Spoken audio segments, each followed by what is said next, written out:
I'm Dr. Biaggi, and this is your Musicology Smackdown. If Elvis were still alive, he would weigh 500 pounds. He would also be 75 years old. But he's not. He's dead, mostly because he would have weighed 500 pounds. So here comes another glorified box set in tribute to the king. I can almost hear the cries of, "Jim Bob, get the shotgun in my fanny pack and toss the kids in the trunk. Elvis has got a new record." Elvis 75, Good Rockin' Tonight, celebrates the 75th anniversary of Presley's birth and spans his entire monumental career, from rockabilly, blues, and rock and roll to corny gospel numbers and songs about luau's. Because everyone with even a minimally functional cerebral cortex knows about Elvis, I'm not even going to bother listing off his gazillion records or tacky filmography or attempt to give you yet another tired and inaccurate recipe for fried peanut butter and banana sandwiches.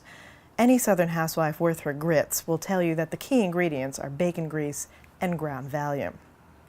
Instead, I'm going to give you a few tidbits about the king you may not have known, and skip the bit where I tell you how hot he was wearing his suit and singing Love Me Tender on TV, or how he swiveled his hips everywhere from Birmingham to Beijing.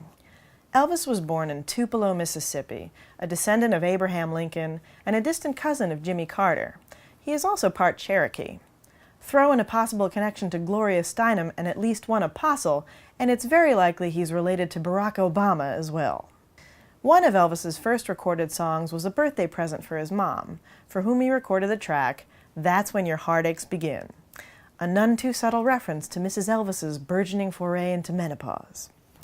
In 1954, when Sun Records boss Sam Phillips heard this and other tracks by the young crooner, he plucked him out of his obscure bumpkin poverty in the hopes that his unique blend of black blues and boogie-woogie would appeal to white audiences. At the time, the main things that appealed to white audiences were sexual repression and casseroles.